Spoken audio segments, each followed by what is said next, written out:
जम्मू कश्मीर के श्रीनगर में सुरक्षा बलों को बड़ी सफलता। सुरक्षा बलों ने 2 आतंकियों को मार गिराया। लश्कर से जुड़े थे दोनों आतंकी। एनकाउंटर पर रिपब्लिक भारत से बोले जम्मू कश्मीर के डीजीपी दिलबाग सिंह। अनंतनाग के हसनपुरा में पुलिस हेड कांस्टेबल की हत्या में शामिल थे दोनों आतंकी। आज हैदराबाद का दौरा करेंगे प्रधानमंत्री मोदी। राष्ट्र को समर्पित करेंगे स्टैच्यू ऑफ इक्वालिटी। अंतर्राष्ट्रीय फसल अनुसंधान संस्थान का भी करेंगे निरीक्षण। 11वीं सदी के संत रामानुजाचार्य की याद में बनाई गई 216 फीट ऊंची स्टैच्यू ऑफ इक्वालिटी की प्रतिमा सोना, चांदी, तांबा, पीतल और जस्ता धातुओं को मिलाकर बनाई गई है संत रामानुजाचार्य की प्रतिमा। पीएम के हैदराबाद दौरे को लेकर सुरक्षा के कड़े इंतजाम है। सुरक्षा में तैनात रहेंगे 7,000 से ज्यादा पुलिसकर्मी। पंजाब की घटना को देखते हुए लिया गया फैसला। मुख्यमंत्री योगी आदित्यनाथ आज गोरखपुर में चुनाव प्रचार करेंगे। घर घर जाकर जनसंपर्क अभियान करेंगे। मोहद्देपुर के गुरुद्वारा पहुंचकर सिख समाज के लोगों से मुलाकात करेंगे सीएम योगी। शाम 4 बजे गोरखपुर के चौरी चौरा आंदोलन पर बनी फिल्म प्रतिकार के बारे में अपनी बात रखेंगे। सीएम योगी के साथ गोरखपुर के सांसद रवि किशन भी मौजूद रहेंगे। कल आएगा भारतीय जनता पार्टी का संकल्प पत्र। सीएम योगी ने किया ऐलान, कहा हमारी सरकार ने पूरा किया अपना वादा। उत्तर प्रदेश की जनता बीजेपी के साथ। बीजेपी के राष्ट्रीय अध्यक्ष जेपी नड्डा आज मुरादाबाद और नोएडा में मतदाताओं से करेंगे जनसंपर्क। हापुड़ में सार्वजनिक सभा को संबोधित करेंगे। रक्षा मंत्री राजनाथ सिंह आज मथुरा में करेंगे चुनाव प्रचार। बीजेपी उम्मीदवार के लिए वोट मांगेंगे। जनसभा को संबोधित करेंगे। यूपी के डिप्टी सीएम केशव प्रसाद मौर्य आज ग्रेटर नोएडा में चुनाव प्रचार करेंगे। दादरी में जनसभा को संबोधित करेंगे। अखिलेश यादव आज अलीगढ़ और मथुरा का दौरा करेंगे। मथुरा में कार्यकर्ताओं के साथ संवाद करेंगे अखिलेश। बीएसपी प्रमुख मायावती आज सहारनपुर में चुनाव सभा को संबोधित करेंगी। पार्टी उम्मीदवारों के लिए मांगेंगी समर्थन। राहुल गांधी आज उत्तराखंड के दौरे पर रहेंगे। हरिद्वार में वर्चुअली रैली को संबोधित करेंगे। शाम को गंगा आरती में भी शामिल होंगे राहुल गांधी। आज गाजियाबाद के लोनी और बागपत का दौरा करेंगे एआईएमआईएम प्रमुख ओवैसी। घर घर जाकर करेंगे जनसंपर्क। लोनी में जनसभा को भी करेंगे संबोधित। उत्तर प्रदेश के बुलंदशहर में कांग्रेस प्रत्याशी गजेंद्र सिंह के समर्थन में सचिन पायलट ने डोर टू डोर वोट मांगे। सचिन पायलट बोले राजनीति में गलत भाषा का प्रयोग शुरू किया जा रहा है, जो कि गलत परंपरा है। जाति धर्म के मुद्दे पर नहीं बल्कि मुद्दों पर राजनीति होनी चाहिए। जो उनके बड़े नेता जिस प्रकार के बयान दे रहे हैं, अशोभनीय टिप्पणियां कर रहे हैं, विरोधियों पर आरोप लगा रहे हैं, अनपार्लियामेंट्री लैंग्वेज का इस्तेमाल कर रहे हैं, तो बौखलाहट है। यूपी के बुलंदशहर में समाजवादी पार्टी और राष्ट्रीय लोकदल के 800 से ज्यादा अज्ञात कार्यकर्ताओं पर एफआईआर में कोविड गाइडलाइंस और चुनाव आचार संहिता के उल्लंघन का आरोप। कल पंजाब कांग्रेस को मिलेगा मुख्यमंत्री का चेहरा। लुधियाना में राहुल गांधी करेंगे कांग्रेस के सीएम चेहरे का ऐलान। कांग्रेस पंजाब प्रभारी हरीश चौधरी ने दी जानकारी। राम मंदिर निर्माण समिति की 2 दिवसीय बैठक आज से शुरू होगी। 2 दिनों तक चलने वाली बैठक में राम मंदिर ट्रस्ट के पदाधिकारी और इंजीनियरिंग निर्माण कार्य की समीक्षा करेंगे।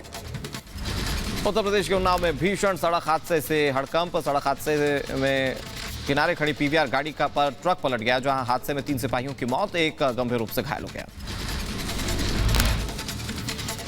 उन्नाव हादसे पर यूपी के डीजीपी मुकुल गोयल ने जताया दुख। ट्वीट कर मृतकों के परिजनों के लिए जताई संवेदना। मथुरा में चेकिंग के दौरान गाड़ी से 35 लाख कैश बरामद। पुलिस कार समेत युवक को हिरासत में ले चुकी है। युवक से पूछताछ जारी है। कानपुर में चेकिंग के दौरान मिला 11 लाख से ज्यादा का कैश। पुलिस ने टेंपो से कैश बरामद किया। पुलिस जांच में जुटी। ब्रज में आज से शुरू हो जाएगा 40 दिन का होली उत्सव। बांके बिहारी मंदिर में गाड़ा जाएगा होली का डांडा। श्रद्धालु होली खेलने के लिए पहुंचेंगे बांके बिहारी मंदिर। बिहार के मोतिहारी में सीबीआई की टीम ने रजिस्ट्रार ब्रज किशोर शरण के दफ्तर और घर पर छापा मारा। ऐतिहासिक संपत्ति के मामले में सीबीआई की टीम ने कार्रवाई की। मुरादाबाद में एआईएमआईएम कार्यकर्ताओं ने जिलाधिकारी को सौंपा ज्ञापन। असदुद्दीन ओवैसी के ऊपर हुए हमले के बाद ज्ञापन सौंपा गया। दोषियों पर कड़ी कार्रवाई की मांग की जा रही है। कल खुद पर हुए हमले पर सदन में बोले असदुद्दीन ओवैसी, कहा नफरत फैलाने वालों को गोली पर भरोसा है। देश के नौजवानों को कौन बहका रहा है? आखिर ये कौन लोग हैं जो गोली पर भरोसा करते हैं, बैलेट पर नहीं करते? आखिर इन नौजवानों को ये कैसे रेडिकलाइज हुए? असदुद्दीन ओवैसी के काफिले पर हमले करने वाले 2 आरोपी गिरफ्तार। हापुड़ से दोनों आरोपी सचिन और शुभम को गिरफ्तार किया गया। कोर्ट ने दोनों आरोपियों को 14 दिन की न्यायिक हिरासत में जेल भेज दिया है। हमला करने वाले आरोपियों पर बोले ओवैसी, कहा आरोपियों पर क्यों नहीं लगाया गया यूएपीए? मेरी जुबान रोकने के लिए कौन चलवा रहा है गोली? किसी क्रिकेट मैच पर किसी टीम की तारीफ करता है तो यूएपीए लगता है। एक सिटिंग एमपी के ऊपर यूएपीए नहीं लगेगा सर। आपको मेरी जबान को रोकने के लिए गोली चलाने की जरूरत नहीं है। जेड कैटेगरी सुरक्षा लेने से लोकसभा में ओवैसी ने किया इनकार, कहा मुझे सुरक्षा नहीं चाहिए, घुटन के साथ मैं जीना नहीं चाहता, आजाद रहना चाहता हूं, मुझे एक श्रेणी का नागरिक बनकर रहना है। मैं जेड कैटेगरी सिक्योरिटी नहीं चाहिए मुझे, मैं हरगिज नहीं चाहिए मुझे। मैं 94 से पॉलिटिक्स में हूं। मैं आजाद जिंदगी गुजारना चाहता हूं। मैं घुटन के साथ जिंदा नहीं रह सकता इस दुनिया में। मुझे ए कैटेगरी का शहरी बनाइए आप। पीयूष गोयल ने किया ओवैसी पर हुए हमले की निंदा, कहा आरोपियों के खिलाफ हो रही सख्त कार्रवाई। गृह मंत्री अमित शाह सोमवार को सदन में रखेंगे जवाब। अजीज दोस्त सही सलामत आए हैं और उनकी तबीयत और ठीक ठाक से वहां से निकले, इसके लिए हम सब भगवान का धन्यवाद करते हैं। गृह मंत्री जी सोमवार को, आज वो दिल्ली में नहीं है, सोमवार को इस विषय में विस्तार से सदन को अवगत कराएंगे। लोकसभा में चरमपंथ पर असदुद्दीन ओवैसी का बयान, कहा कौन सी किताब पढ़कर रेडिकलाइज हुए हमलावर, इस चरमपंथ के बढ़ने से देश को होगा नुकसान। अब्दुल्ला अजाम की किताब पढ़कर रेडिकलाइज हुए या अयमन अल ज़ोहरी की किताब पढ़कर रेडिकलाइज हुए? ये रेडिकलाइज हो चुके हैं तो भारत की इससे राइट विंग कम्युनिज्म और टेररिज्म बढ़ेगा। उपचुनाव को लेकर बोले ओवैसी, कहा कौन लोग हैं जो बुलेट पर यकीन नहीं करते, बैलेट पर भरोसा नहीं करते। यूपी की जनता बुलेट का जवाब बैलेट से देगी। उत्तर प्रदेश की जनता गोली चलाने वालों का जवाब बैलेट से देगी, नफरत का जवाब मोहब्बत से देगी और कमजोरों को दबाने का जवाब हिस्सेदारी से देगी। प्रधानमंत्री नरेंद्र मोदी पर ओवैसी का बड़ा बयान, कहा पीएम की सुरक्षा में चूक हुई तो मैंने बोला था सरकार को खत्म करनी चाहिए नफरत। जब देश के प्रधानमंत्री पर सिक्योरिटी ब्रीच हुआ, अपोजिशन की तरफ से मैंने कहा था कि गलत हुआ। सब सेक्युलर पार्टी के लोगों ने कहा कि ओवैसी तुम क्यों बोले, तुम क्यों बोले? मैंने कहा नहीं, देश का प्रधानमंत्री मेरा है। काफिले पर हुए हमले मामले में लोकसभा अध्यक्ष ओम बिरला से मिलने पहुंचे असदुद्दीन ओवैसी, स्पीकर को दी हमले की जानकारी। 4 मरतबा के एमपी पर कोई 6 फीट के फासले से 4 गोली चलाता है। मुझे मौत है, हम सबकी मौत है, मगर मैं इन गोली चलाने वालों से डर कर खामोश नहीं बैठने वाला हूं। लोकसभा स्पीकर से मुलाकात पर बोले असदुद्दीन ओवैसी, कहा लोकसभा स्पीकर ने मुझे खुद बुलाया था, स्पीकर ने कल मुझे किया था फोन, स्पीकर को मामले की पूरी जानकारी दी गई। स्पीकर साहब ने खुद हमको फोन किया, हमारी तबीयत के ताल्लुक से पूछा और कहा कि मुझे पूरी जानकारी है, मैंने रिपोर्ट मंगवाई है पुलिस से। तो मैंने कहा सर कल सुबह आपसे आके मिलते हैं, बात करते। बोले आइए बात करें। असदुद्दीन ओवैसी पर हुए हमले पर बोले कानून मंत्री ब्रजेश पाठक, यूपी को अपराध मुक्त बना रहे हैं, इस मामले में कड़ी कार्रवाई की जाएगी। पूरी तरह से उत्तर प्रदेश भयमुक्त है, अपराधी जेल में हैं, डरे हुए हैं।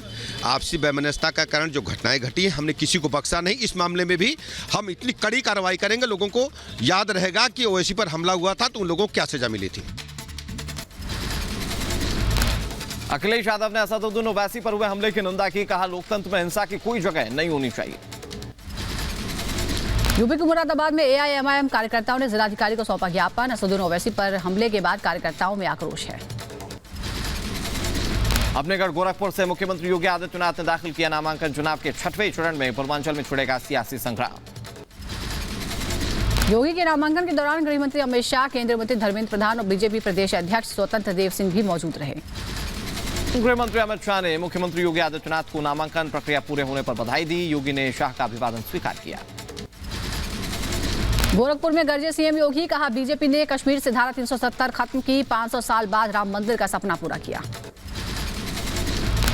कश्मीर से धारा 370 को सदैव के लिए समाप्त करके देश से आतंकवाद पर नामो निशान मिटाने का, अयोध्या में श्री राम जन्मभूमि पर भगवान राम के भव्य मंदिर के निर्माण का। मुख्यमंत्री योगी आदित्यनाथ ने गिनाई बीजेपी सरकार की उपलब्धियां, कहा बिना भेदभाव सबको पहुंच रहा है योजनाओं का फायदा, पहले फाइलों में मिलता था घर। हर एक व्यक्ति को बिना भेदभाव के उसकी आस्था का सम्मान हो जाना और हर एक व्यक्ति को सुरक्षा की गारंटी दे देना, ये अपने आप में एक बड़ी बात थी। गोरखपुर से योगी ने विपक्ष पर साधा निशाना, कहा यूपी में महागठबंधन फेल हुए हैं, राज्य में अब सुरक्षा का माहौल है। 64 सीटें अपने सहयोगियों के साथ जीत करके महागठबंधन को पूरी तरह फेल कर दिया था। गोरखपुर की धरती से अमित शाह ने भरी जीत की हुंकार, कहा बीजेपी इतिहास बनाने जा रही है। उत्तर प्रदेश में 300 से ज्यादा सीटें जीतने का दावा किया। आज योगी जी के नामांकन भरने के साथ ही फिर से एक बार भारतीय जनता पार्टी यहां से 300 पार के संकल्प के साथ पूरे उत्तर प्रदेश में आगे बढ़ रही है। शाह ने यूपी में सुशासन को लेकर योगी सरकार की तारीफ की, विपक्ष पर हमला बोला, कहा अब जो बचे हैं वो भी गठबंधन कर लें। जो बचे कुचे हैं वो भी इकट्ठा हो जाओ, कर लो दो हाथ, हम फिर से एक बार 2/3 से ज्यादा बहुमत के साथ सरकार बनाएंगे।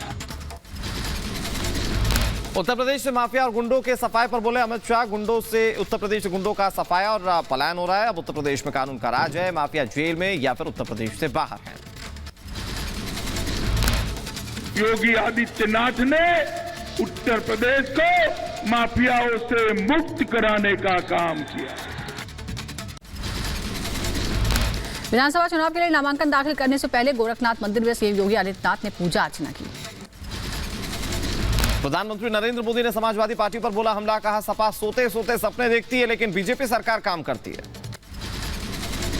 मुफ्त राशन मिल रहा है, ये सिर्फ अपना परिवार का पेट भरने वाले लोग, नकली समाजवादी आपको भूखा छोड़ेंगे, ऐसे लोग हैं।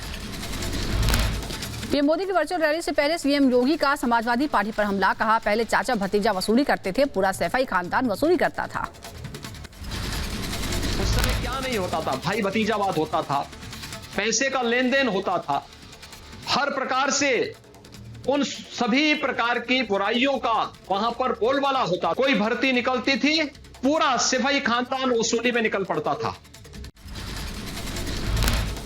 प्रधानमंत्री नरेंद्र मोदी ने अपने संवाद में योगी सरकार की जमकर तारीफ की, बोले एक्सप्रेसवे निर्माण से समय की बचत भी हुई। इस एक्सप्रेसवे का शिलान्यास करने का सौभाग्य देशवासियों ने मुझे दिया था। पीएम मोदी ने संवाद के दौरान कहा कि यूपी में माफिया राज खत्म हुआ है, यूपी में डबल इंजन सरकार ने विकास किया। लगातार ऐसी सरकार चाहिए जो डबल तेजी से काम करे, डबल तेजी से विकास करे। प्रधानमंत्री नरेंद्र मोदी ने योगी सरकार की तारीफ करते हुए कहा कि उत्तर प्रदेश में 10 शहरों में मेट्रो की सुविधाएं दी गई हैं। यूपी के आगरा में अखिलेश और जयंत जोड़ी ने फिर से दिखाई ताकत, कहा 2022 का चुनाव लोकतंत्र संविधान बचाने का चुनाव है, बीजेपी को वोट की चोट दे जनता। जो आपस में बांटने वाले लोग हैं, इस बार आगरा की जनता उन्हें रिजेक्ट करेगी। ये चुनाव उत्तर प्रदेश का लोकतंत्र बचाने का चुनाव है। यूपी में प्रचार अखिलेश और जयंत का प्रहार, जयंत चौधरी ने बीजेपी पर निशाना साधा, कहा भारतीय जनता पार्टी के विकास से दुश्मनी है, बड़े बड़े प्रोजेक्ट्स देखने को मिलते हैं, सब कहीं ना कहीं समाजवादी सरकार की देन है। सपा अध्यक्ष अखिलेश यादव ने बीजेपी सरकार पर बोला हमला, कहा किसानों की आय सरकार की गलत नीतियों के कारण आधी रह गई है। ये चुनाव उत्तर प्रदेश का लोकतंत्र बचाने का चुनाव है। ये चुनाव इसलिए भी जरूरी है कि संविधान बचाने का भी चुनाव है। केंद्रीय मंत्री अनुराग ठाकुर का अखिलेश यादव पर सीधा हमला, कहा जो रोटी चुराएगा वो रोटी नहीं दे पाएगा, सपा ने दंगाइयों को दिया टिकट। और इसीलिए गरीब भी कहता है जो रोटी चुराते हैं वो रोटी क्या देंगे। गोरखनाथ की भूमि से अखिलेश पर अमित शाह का वार, कहा अखिलेश यादव किसी भ्रम में न रहे, सब एक साथ हो जाएंगे तब भी हम हरा नहीं पाएंगे, यूपी की जनता बीजेपी के साथ है। जो बचे कुचे हैं वो भी इकट्ठा हो जाओ, कर लो दो हाथ, हम फिर से एक बार 2/3 से ज्यादा बहुमत के साथ सरकार बनाएंगे। नामांकन के बाद मुख्यमंत्री योगी ने एक बार फिर से जनता को याद दिलाया राम मंदिर का वायदा। कहा पूरे देश में बिना भेदभाव के किया जा रहा विकास, जल्द जनता का भव्य राम मंदिर बनकर होगा तैयार। 500 वर्षों के इस इंतजार को, जिसमें हम लोगों की सैकड़ों पीढ़ियां खप गई थी, अयोध्या में श्री राम जन्मभूमि पर भगवान राम के भव्य मंदिर के निर्माण का। यूपी के जालौन में जेपी नड्डा ने चुनाव रैली को संबोधित किया। कहा सिर्फ बीजेपी करती है, हमें रिपोर्ट कार्ड के आधार पर वोट दो। चुनाव की बेला में छाती ठोक करके कहते हैं ये है मेरा रिपोर्ट कार्ड और इसके आधार पर हमको वोट दो, ये हमारा परिवर्तन देगा। जेपी नड्डा ने 5 साल में उत्तर प्रदेश में आए बदलावों का जिक्र किया। कहा पहले माता बहनों का घर से बाहर निकलने में दूभर हो जाता था, आज उत्तर प्रदेश विकास की नई कहानियां लिख रहा है। जहां आज से 5 साल पहले शाम को 7 बजे के बाद बहू बेटियों को घर से निकलने में डर लगता था, आज वो वहां पर इंटरनेशनल एयरपोर्ट बन रहा है। यूपी के जालौन में जनता के सामने जेपी नड्डा ने दोहराया फर्क साफ है का नारा। कहा हमारा काम दमदार है, सोच ईमानदार है और काम असरदार है। नोएडा पहुंचे सचिन पायलट, बीजेपी पर साधा निशाना। कहा बीजेपी ने किसानों के साथ किया सौतेला व्यवहार, सरकार एमएसपी पर नहीं करती बात। किसान को आज भी ये दुख है, बजट में 90 मिनट के भाषण में 2.5 मिनट का भाषण कृषि के ऊपर रखा, एमएसपी पे कोई बात नहीं करी। यूपी के नोएडा में विधानसभा चुनाव के पहले चरण में प्रचार करने पहुंचे सचिन पायलट। बोले यूपी में बीजेपी की डबल इंजन सरकार फेल है। उत्तर प्रदेश में हम लोग बहुत पहले से मेहनत कर रहे हैं, मुझे लगता है जनता अच्छे परिणाम देगी, लेकिन भाजपा का जाना तय है और ये डबल इंजन जो सरकार है पूरी तरह फेल हो चुकी है। उत्तर प्रदेश के अनूप शहर में सचिन पायलट, कांग्रेस प्रत्याशी गजेंद्र सिंह के समर्थन में सचिन पायलट ने डोर टू डोर वोट मांगे, जनता से की कांग्रेस को जिताने की अपील। यूपी के अमरोहा में मायावती की चुनावी रैली, कार्यकर्ताओं ने फूल मालाओं से भव्य स्वागत किया। रैली में समाजवादी पार्टी को बताया गुंडों की पार्टी। उत्तर प्रदेश के गाजियाबाद में प्रचार में जुटी प्रियंका गांधी, महासचिव प्रियंका गांधी ने घर घर जाकर अभियान चलाया। गाजियाबाद में प्रचार के दौरान बोली प्रियंका। कहा उत्तर प्रदेश में पिछले 2 सालों में जमीन पर सिर्फ कांग्रेस ही दिखी है, कांग्रेस ने ही हर तरह का मुद्दा उठाया है, जनता के साथ सिर्फ कांग्रेस खड़ी हुई। यूपी के गाजियाबाद में प्रियंका गांधी का घर घर जाकर प्रचार। कहा उत्तर प्रदेश की जनता में उत्साह, उम्मीद है कि ये उत्साह परिवर्तन में बदलेगा। पीएम मोदी और योगी पर कांग्रेस नेता अजय राय का विवादित बयान। कहा 7 तारीख को नमक के साथ मोदी योगी को जमीन में दफना दीजिए। बीजेपी ने चुनाव आयोग से शिकायत की। को लिया के रख ले रही है बोरा भर के, ओके 7 मार्च के जमीन में योगी मोदी के जमीन में खन के वही नमक का। अखिलेश यादव जैन समेत 400 कार्यकर्ताओं के खिलाफ दादरी में एफआईआर दर्ज, आचार संहिता उल्लंघन का आरोप है। ग्रेटर नोएडा में आरएलडी समाजवादी पार्टी के प्रत्याशी अवतार भराड़ा के समर्थकों के साथ मारपीट, बंधक बनाकर मारपीट का लगाया आरोप। पंजाब चुनाव से पहले ईडी की बड़ी कार्रवाई, अवैध रेत खनन मामले में मुख्यमंत्री चरणजीत सिंह चन्नी के भतीजे भूपेंद्र सिंह हनी को गिरफ्तार किया गया। 8 फरवरी तक रिमांड में पंजाब के सीएम चन्नी का भतीजा भूपेंद्र सिंह हनी, अवैध रेत खनन मामले में ईडी ने की है कार्रवाई। भूपेंद्र सिंह हनी के घर पर करीब 20 दिन पहले हुई थी ईडी की छापेमारी, 10 करोड़ रुपए बरामद किए गए थे। हनी के 2 सहयोगियों के ठिकानों पर भी पड़े थे छापे। भतीजे की गिरफ्तारी पर बोले सीएम चन्नी, कानून अपना काम कर रहा है, हमें कानूनी कार्रवाई से कोई ऐतराज नहीं। काम करे सानू कोई एतराज नहीं है, कानून अपना काम करे सानू कोई एतराज नहीं है। सीएम चन्नी के भतीजे की गिरफ्तारी पर बोले विक्रम मजीठिया। कहा पहले भतीजा गिरफ्तार हुआ, अब चन्नी की बारी है। बरामद पैसा चरणजीत सिंह चन्नी का बताया। पंजाब की जनता के खजाने लुटाए जा रहे हैं। जो पैसे कमा रहा था या संभाल रहा है, जो रिकवरी हुई है, वो सारे पैसे चन्नी के हैं, वो हनी के पैसे नहीं है। हनी तो उसका एक तरीके से ट्रेजरर है, खजांची है। पंजाब के सीएम चन्नी की गिरफ्तारी को कांग्रेस नेता मल्लिकार्जुन खड़गे ने भतीजे की गिरफ्तारी को बताया राजनीतिक गिरफ्तारी। बोले दबाव बनाने के लिए की जा रही है गिरफ्तारी। पॉलिटिकल अरेस्ट है और इलेक्शन में डराने के लिए और दबाव और तंग करने के लिए ये चीजें कर रहे हैं। मुख्यमंत्री चन्नी के भतीजे की गिरफ्तारी पर शिवसेना का वार। प्रियंका चतुर्वेदी ने केंद्र पर निशाना साधा, कहा सरकारी एजेंसी का किया जा रहा है दुरुपयोग। जब केंद्र सरकार पे आंच आती है तब ईडी की जांच आती है। सीएम चन्नी के भतीजे की गिरफ्तारी पर गरमाई सियासत। कांग्रेस नेता राजकुमार वेरका ने कहा दलित को टारगेट किया जा रहा है।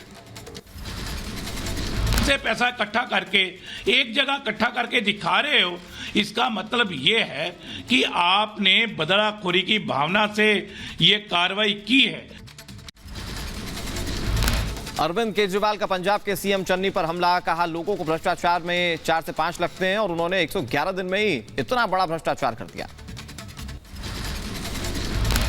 उन्होंने 111 दिन के अंदर ही इतना कमाल करके दिखा दिया, इतना करप्शन किया है। बहुत अनफॉर्चुनेट है, लोग देख रहे हैं।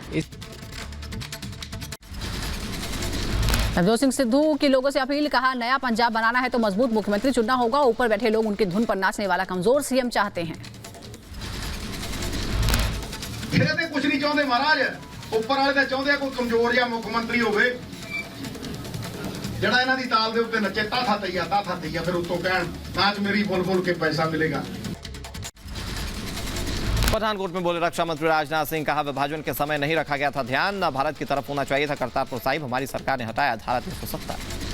थोड़ा और प्रयत्न किया गया होता तो मैं समझता हूं कि करतारपुर साहिब निश्चित रूप से भारत का ही हिस्सा होता, भारत का ही। पंजाब के होशियारपुर में राजनाथ सिंह का चुनाव प्रचार। बीजेपी और सहयोगी गठबंधन के प्रत्याशियों के लिए जनता से वोट की अपील की। होशियारपुर की रैली में राहुल गांधी पर बरसे राजनाथ सिंह। कहा राहुल जी ने संसद में इतिहास को तोड़ने मरोड़ने की कोशिश की। राहुल जी को इतिहास ही नहीं पता। उन्होंने कहा कि मोदी सरकार की गलत विदेश नीतियों के कारण चीन और पाकिस्तान की दोस्ती हो गई। शायद राहुल गांधी को पिछले इतिहास की जानकारी नहीं है। पंजाब विधानसभा समर में उतरी राजनीतिक पार्टियां। मुख्यमंत्री चरणजीत सिंह चन्नी ने जनसभा को किया संबोधित। पंजाब के मुख्यमंत्री चरणजीत सिंह चन्नी ने बरनाला में सार्वजनिक रैली की। पंजाब की जनता से वोट देने की अपील की। एक उम्मीद लेके आए, मैं एक उम्मीद बन के आए। इस मामले में मुख्यमंत्री दो रहे। पंजाब के लिए कांग्रेस ने जारी की स्टार प्रचारकों की लिस्ट। सोनिया गांधी, मनमोहन सिंह, राहुल और प्रियंका गांधी, आनंद शर्मा का नाम शामिल। बीजेपी और गठबंधन सहयोगी 11 संकल्प जारी किया गया, जहां केंद्रीय मंत्री हरदीप सिंह पुरी और कैप्टन अमरिंदर सिंह और सुखदेव सिंह ढींढसा मौजूद रहे। उत्तराखंड के खटीमा में मुख्यमंत्री पुष्कर सिंह धामी ने घर घर जाकर किया प्रचार। खटीमा की जनता से वोट की अपील की। धामी खटीमा से लड़ रहे हैं चुनाव। गोवा में विधानसभा चुनाव से पहले आम आदमी पार्टी के संयोजक मुख्यमंत्री अरविंद केजरीवाल ने किया ऐलान। एसटी समाज के लिए खुला वायदों का पिटारा। सीएम केजरीवाल ने 8 सूत्रीय एजेंडा जारी किया। गोवा के मोरगुवाओं में राहुल गांधी का चुनाव प्रचार। डोर टू डोर अभियान के जरिए मांगे वोट।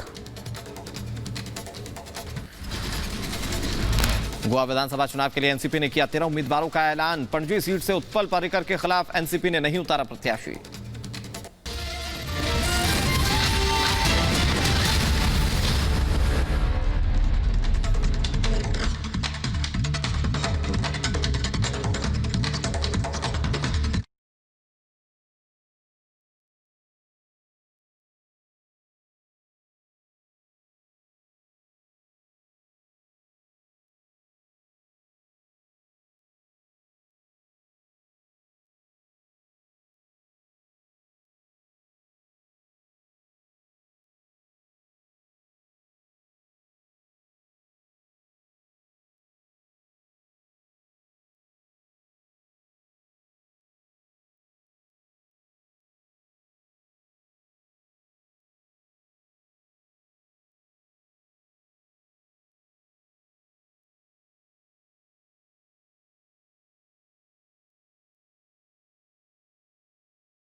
राज्यसभा में कृषि मंत्री नरेंद्र सिंह तोमर ने दी जानकारी। चुनाव के बाद एमएसपी पर बनेगी कमेटी।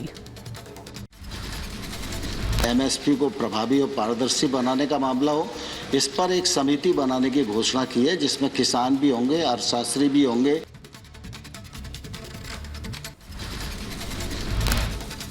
केजरीवाल सरकार की शराब नीति के खिलाफ बीजेपी ने खोला मोर्चा। वर्चुअली रैली में स्मृति ईरानी ने कहा, शराब नीति से महिलाएं परेशान, परेशानी के लिए केजरीवाल जिम्मेदार।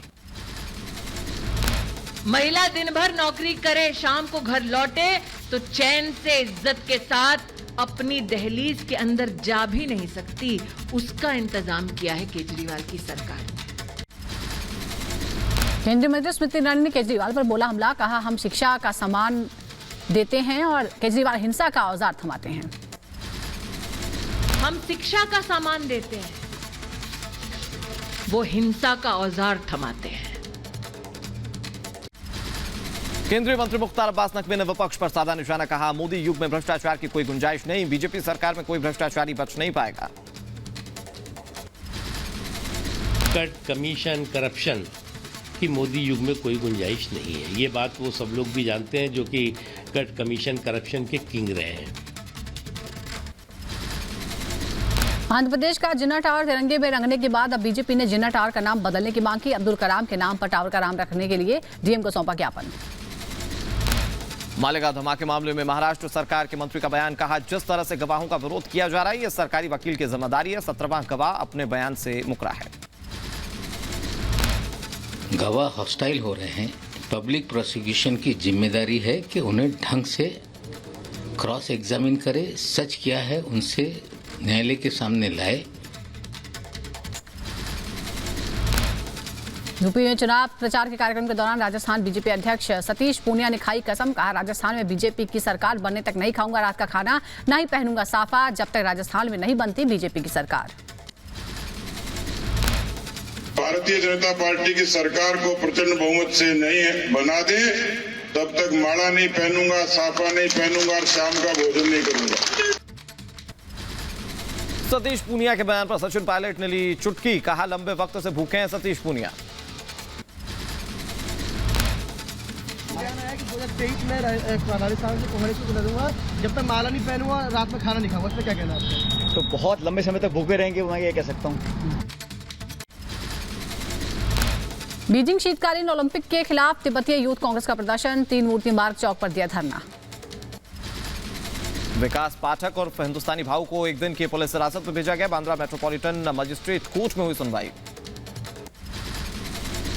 आईसीएसई और आईएससी के पहले सेमेस्टर का रिजल्ट 7 फरवरी को किया जाएगा घोषित। वेबसाइट पर और एसएमएस के जरिए परिषद के करियर पोर्टल पर देख सकेंगे नतीजे।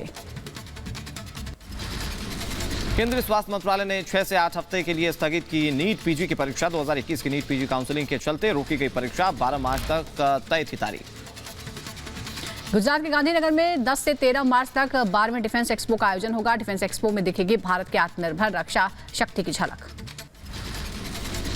समुद्र में घायल मछुआरों के लिए देवदूत बनकर आया आईएनएस आदित्य। मछुआरे तक पहुंचकर मुहैया करवाई चिकित्सा सहायता।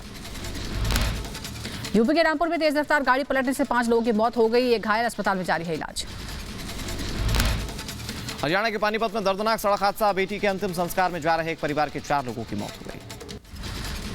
मध्य प्रदेश के गुना में छेड़खानी के आरोपी के घर में घुसकर शख्स को पीटा गया। पड़ोस में रहने वाली युवती ने परिजनों के साथ मिलकर पीटा। केस दर्ज किया। हरियाणा के पलवल में पुलिस और बदमाशों के बीच मुठभेड़। पुलिस की कार्रवाई में एक बदमाश को लगी गोली। 3 बदमाशों को पुलिस ने किया गिरफ्तार। यूपी के फरीदाबाद में कलेक्ट्रेट के रिकॉर्ड रूम में लगी आग। कई विकास खंडों की जमीन रिकॉर्ड जलकर खाक। उत्तर प्रदेश के रायबरेली में पूर्व सभासद ने सफाई कर्मियों के साथ गाली गलौज की। नगर पालिका परिषद के बाहर सफाई कर्मियों का धरना प्रदर्शन। यूपी के गाजीपुर में जमीन विवाद पर संग्राम। 2 पक्षों में जमकर हुई मारपीट। रायबरेली में एसटीएफ और पुलिस की टीम ने गांजा तस्कर गैंग को पकड़ा। पुलिस ने 3 तस्करों को गिरफ्तार किया। एमपी के शिवपुरी में हथियारबंद नकाबपोश बदमाशों ने डकैती को दिया अंजाम। घर में बंधक बनाकर 45 लाख रुपए लूटे। उत्तर प्रदेश के रायबरेली में एसटीएफ पुलिस टीम ने गांजा तस्कर गैंग को पकड़ा। 3 तस्करों को 14 क्विंटल गांजे के साथ गिरफ्तार किया गया है। यूपी के मथुरा में तेज रफ्तार बाइक डिवाइडर से टकराई। हादसे में दरोगा की मौत। यूपी के फिरोजाबाद में दर्दनाक सड़क हादसा। 2 लोगों की मौत। टायर फटने से बेकाबू हुए ट्रक ने कार को टक्कर मारी। यूपी के सहारनपुर में गौहत्या की शिकायत करने पर युवक और उनके परिजनों पर जानलेवा हमला हुआ। घटना के बाद बदगांव में पुलिस बल तैनात।